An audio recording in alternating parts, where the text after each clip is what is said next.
नमस्कार दोस्तों, इकोनॉमिक्स में आप सभी का स्वागत है।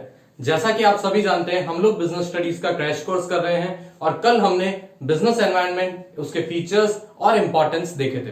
तो आज चलते हैं हम लोग डायमेंशंस ऑफ बिजनेस एनवायरनमेंट की तरफ। अब बच्चों, डायमेंशंस ऑफ बिजनेस एनवायरनमेंट का मतलब क्या होता है? ये वही फैक्टर्स हैं जो किसी भी बिजनेस पे इंपैक्ट डालते हैं। अब फैक्टर्स में भी हमने दो देखे थे, स्पेसिफिक फैक्टर और जनरल फैक्टर। तो बच्चों, स्पेसिफिक फैक्टर कौन से होते थे?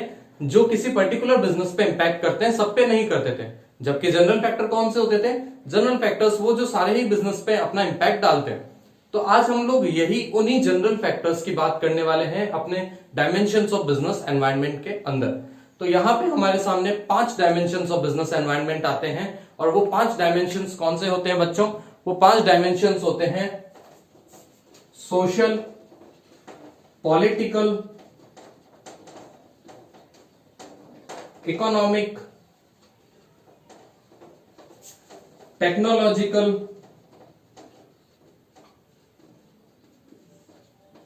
और लीगल।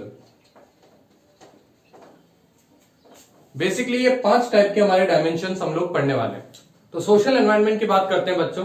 सोशल एनवायरनमेंट कौन सा होता है? Social environment basically constitutes of all those factors which are related to health habits of the people, customs and traditions of people, educational level of society, etc. इन सभी को हम बोलते हैं सोशल एनवायरनमेंट। फॉर एग्जाम्पल, आपने notice किया होगा जब कोई फेस्टिवल्स आते हैं, दिवाली, ईद, क्रिसमस, तो अपने आप जो स्वीट्स हैं, उन स्वीट्स की डिमांड अपने आप बढ़ जाती है। क्यों? क्योंकि फेस्टिवल्स पे लोग स्वीट्स कंज्यूम करना, गिफ्ट करना पसंद करते हैं। तो ये सोशल एनवायरनमेंट है। Then political environment constitutes of governments decisions, ideologies of political parties. जैसे हमारे जो बीजेपी गवर्नमेंट आई थी तो स्वच्छ भारत अभियान शुरू किया था। इसी तरह से कांग्रेस गवर्नमेंट ने भी कई और दूसरे अभियान शुरू किए थे। तो ये सब होता है पॉलिटिकल एनवायरनमेंट। देन हमारे सामने आता है economic environment. Economic environment constitutes of all those factors which directly effect the economy of the country और which directly have influence on economy of the country.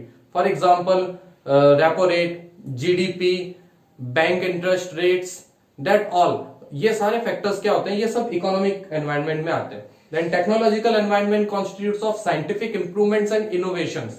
जो हमारी टेक्निकल चेंजेस है, हमारे scientific improvements हो रहे हैं, इनोवेशंस आ रहे हैं, जैसे ऑनलाइन सिस्टम आया कई चीजों का, डिजिटल बैंकिंग आई, वो सब चीज जो है वो टेक्नोलॉजिकल एनवायरनमेंट है। और उसके बाद आता है लीगल एनवायरनमेंट। तो लीगल एनवायरनमेंट क्या होता है? It constitutes of various laws, acts, government administrative authorities orders या कोर्ट के डिसीजंस, किसी चीज पे बैन लगाना, किसी चीज से बैन हटाना, ये सब होता है हमारा लीगल एनवायरनमेंट। तो बच्चों, ये सब एस्पेक्ट्स बहुत इजी हैं और मैं कहूंगा आपको कि बिजनेस स्टडीज का one of the simplest topic है। अगर आपको केस स्टडी आइडेंटिफाई करनी है तो इस चीज की केस स्टडी, अगर आपको इस टॉपिक की केस स्टडी बोर्ड में आ जाती है तो इससे इजी आइडेंटिफिकेशन किसी भी केस स्टडी का नहीं हो सकता। अभी हम लोग एक केस लेते हैं कोरोना का। हमारा जो ये पेंडेमिक चल रहा है, इसमें जो बहुत सारी चीजें हमने देखी है इन 2-3 महीनों के अंदर, तो मैं उसी चीज से आपको सिखाने की कोशिश करता हूं कि किस तरह से क्या इंपैक्ट हुआ और कौन सा चीज कौन से एनवायरनमेंट के अंदर आती है। तो सबसे पहले हम लोग देखते हैं, देखो, कोरोना की वजह से, कोरोना जब से फैलना शुरू हुआ तब से आपने ये नोटिस किया होगा कि सैनिटाइजर और मास्क की बिक्री बढ़ गई और ये सोशल डिस्टेंसिंग भी रखने लग गए लोग। जो सैनिटाइजर के बारे में एक जोक सुना था बच्चों कि ये सैनिटाइजर मेडिसिन फैमिली का वो बंदा है जो पहले बेरोजगार बैठा था और उसकी अब गवर्नमेंट जॉब लग गई अचानक से। उसी तरह से, क्योंकि सैनिटाइजर पहले इतना नहीं खरीदा जा रहा था जितना कोरोना फैलने के बाद से खरीदा जाने लगा। तो ये सैनिटाइजर, मास्क की बढ़ना और सोशल डिस्टेंसिंग, ये सब हमारा क्या है? ये हेल्थ इश्यूज की वजह से है। तो ये जो चीजें हैं ये है हमारी सोशल एनवायरनमेंट। इनकी वजह से कई बिजनेस पे इंपैक्ट पड़ा है। सैनिटाइजर, मास्क बनाने वाली कंपनीज के बिजनेस चले हैं और कई बिजनेस बंद भी हुए। तो ये चीज और ये चीज हमारी है सोशल एनवायरनमेंट का हिस्सा। देन गवर्नमेंट ने क्या करा? कोविड-19 के बढ़ते हुए केसेस को देखते हुए लॉकडाउन इंपोज किया देश के अंदर। तो गवर्नमेंट अथॉरिटीज ने ऑर्डर लिया, पॉलिटिकल पार्टीज ने अपने अपने, पहले स्टेट गवर्नमेंट्स ने ऑर्डर लिए।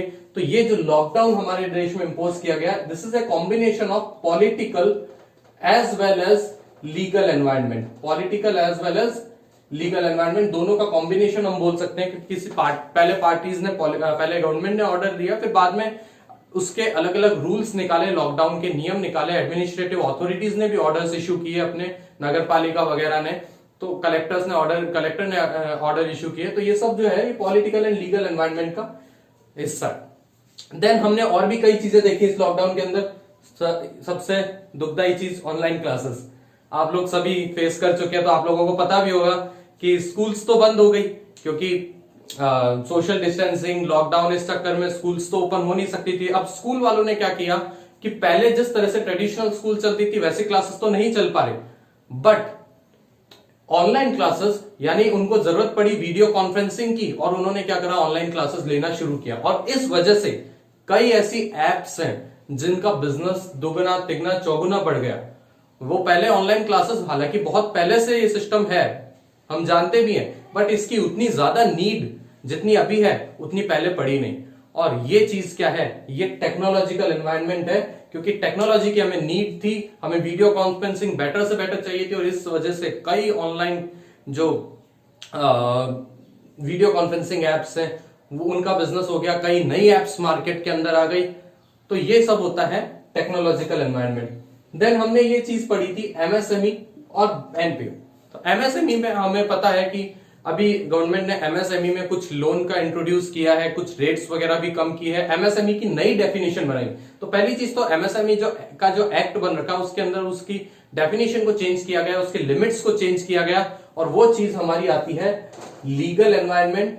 जबकि उसके अंदर हमारे लोन के प्रोविजन से रिलेटेड भी कई चेंजेस किए गए कि लोन इतने पे मिलेगा, सस्ते में मिलेगा या बिना गारंटी के मिलेगा। जो भी चेंजेस आए वो हमारा होता है इकोनॉमिक एनवायरनमेंट।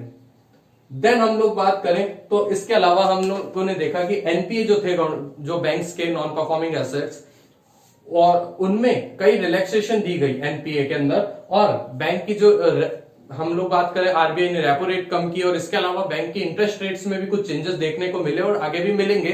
तो ये सब क्या है, ये हमारा है इकोनॉमिक एनवायरनमेंट। तो बच्चों ये जो हमने देखे ये सब हमारे कोरोना के सिर्फ एक कोरोना ने हमें, देख लीजिए, बिजनेस स्टडीज में कितना कुछ सिखा दिया।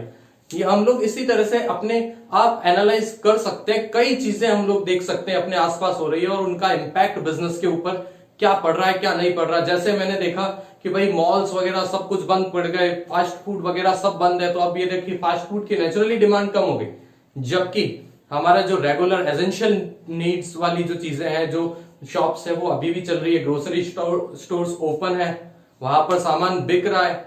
बट हमारी कंजम्पशन हैबिट्स में जरूर थोड़ी सी कमी आई है, हम लोग कम कंज्यूम करने लगे हैं, ऐसा हम देखें तो, क्योंकि फाइनेंशियली थोड़ा सा वीकनेस आई है कई लोगों में इस 2-3 महीने के लॉकडाउन के अंदर। तो ये सब जो चीजें हैं हम लोग इससे इजीली बिजनेस पे और बिजनेस के ऊपर जो भी इंपैक्ट होने वाला है उसे इजीली पढ़ सकते हैं। तो बच्चों अब हम लोग चलते हैं न्यू इकोनॉमिक पॉलिसीज 1991 की तरफ, यानी लिबरलाइजेशन, प्राइवेटाइजेशन और ग्लोबलाइजेशन। तो बच्चों 1991 से पहले क्या होता था, 1991 से पहले हमारे जो बिजनेस है उनमें कई टाइप के रेस्ट्रिक्शंस होते थे। इंडस्ट्रीज को ओपन करने के लिए लाइसेंसिंग स्ट्रिक्ट प्रोसेस था पूरा, इंडस्ट्रीज को एक्सपेंड करना है तो लाइसेंसिंग लेनी पड़ती थी। इंपोर्ट सब्स्टिट्यूशन स्ट्रेटेजी हम लोगों ने अपना रखी थी, जिसका मतलब होता है कि हम लोग अपने देश में प्रोडक्शन करने पे ज्यादा जोर देते थे, बाहर एक्सपोर्ट करने पे कम जोर देते थे और बाहर से खरीदने पे भी कम जोर देते थे।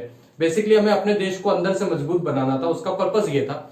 और इसके अलावा अगर हम लोग देखें तो काफी सारी इंडस्ट्रीज सिर्फ और सिर्फ पब्लिक सेक्टर के हाथ में थी, उनमें प्राइवेट सेक्टर अलाउड ही नहीं था, बहुत कोटा इम्पोज थे और प्राइवेट सेक्टर की ग्रोथ पे भी काफी कुछ रेस्ट्रिक्शंस थे।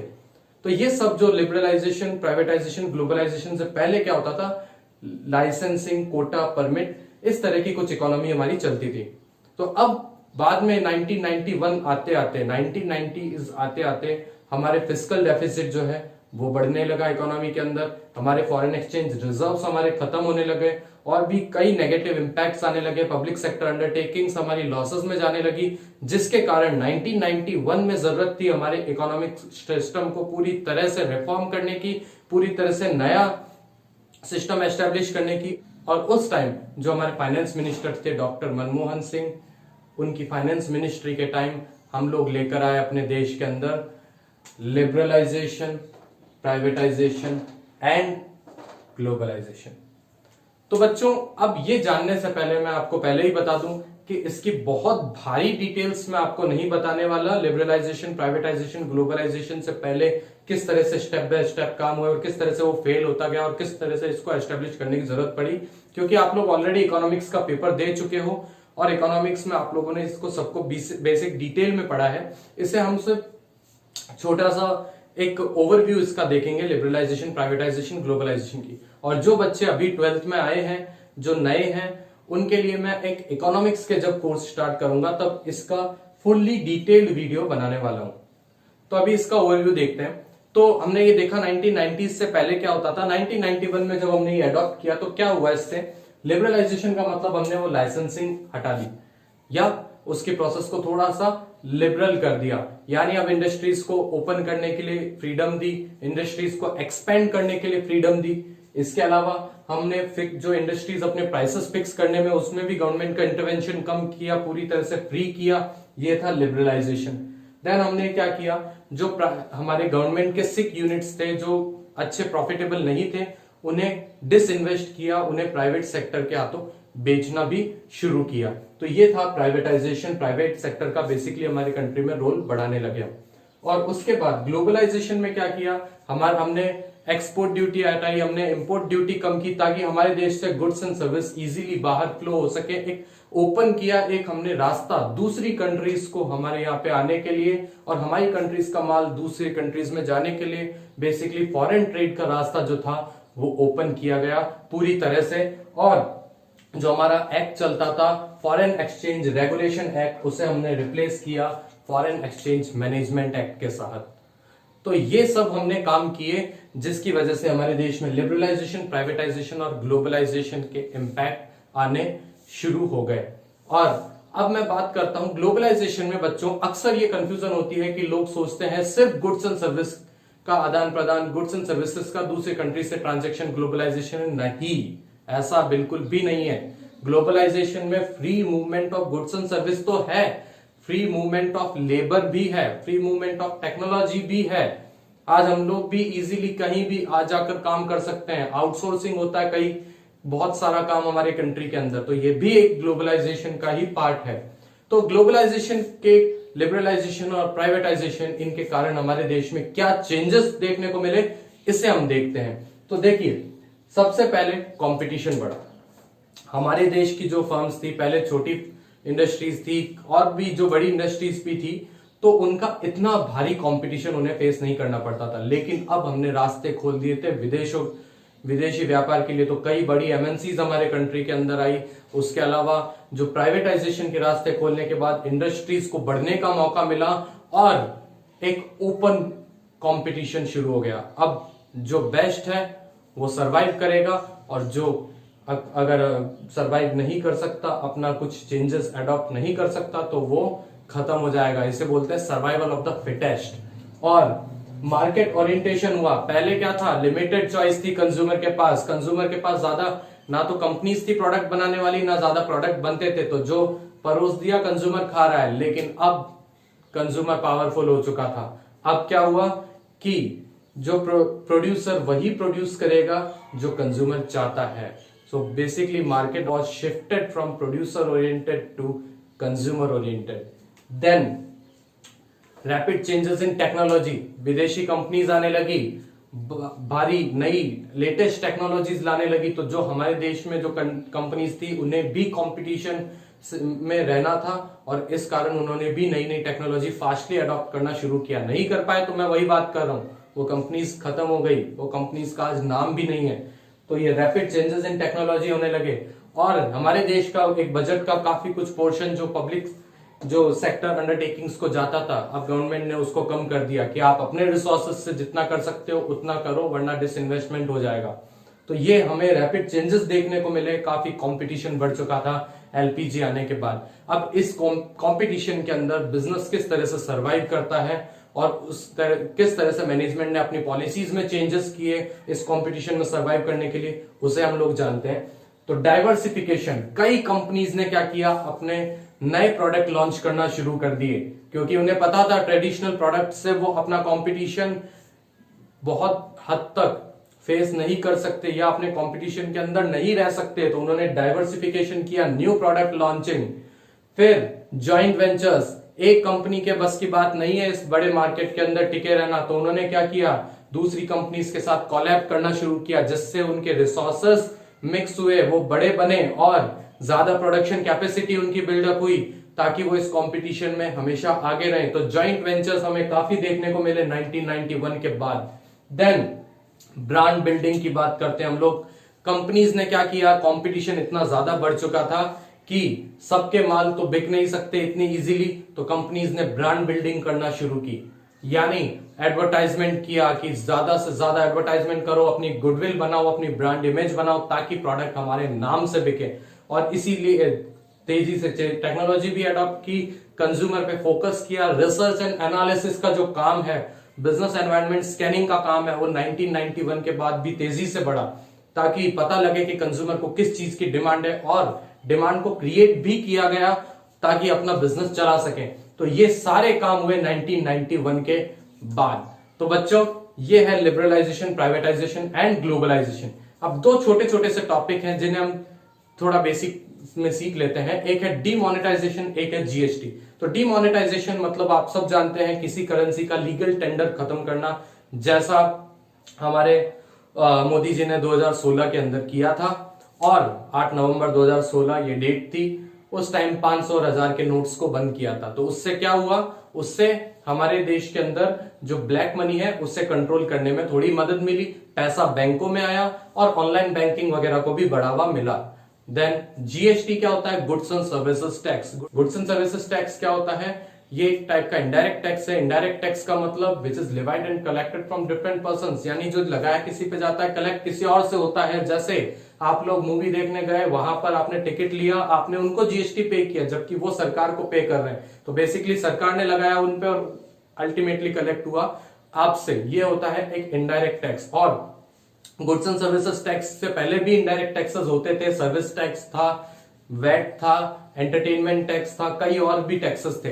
तो गुड्स एंड सर्विस टैक्स ने क्या करा, बहुत सारे इनडायरेक्ट टैक्सेस को एक ही टैक्स में क्लब कर दिया, जिसका नाम था गुड्स एंड सर्विस टैक्स। एक यूनिफॉर्म टैक्स स्ट्रक्चर को एस्टेब्लिश करने की हमारे देश में कोशिश की गई, जिसकी वजह से एक तो टैक्स इवेजन कम हो, यानी टैक्स की चोरी कम हो, कैस्केडिंग इफेक्ट कम हो, यानी टैक्स ऑन टैक्स जिसको बोलते हैं हम, डबल टैक्स की मतलब एक ही चीज पे बार बार टैक्स लगता है, उसकी वजह से अल्टीमेट कंज्यूमर पे ज्यादा बर्डन आता है, उसका इंपैक्ट थोड़ा सा कम हो, इसके लिए गुड्स एंड सर्विसेज टैक्स लाया गया था। और डीमोनेटाइजेशन हो या गुड्स एंड सर्विस टैक्स हो, दोनों ही हमारे इकोनॉमिक एनवायरनमेंट का हिस्सा हम लोग बोल सकते हैं।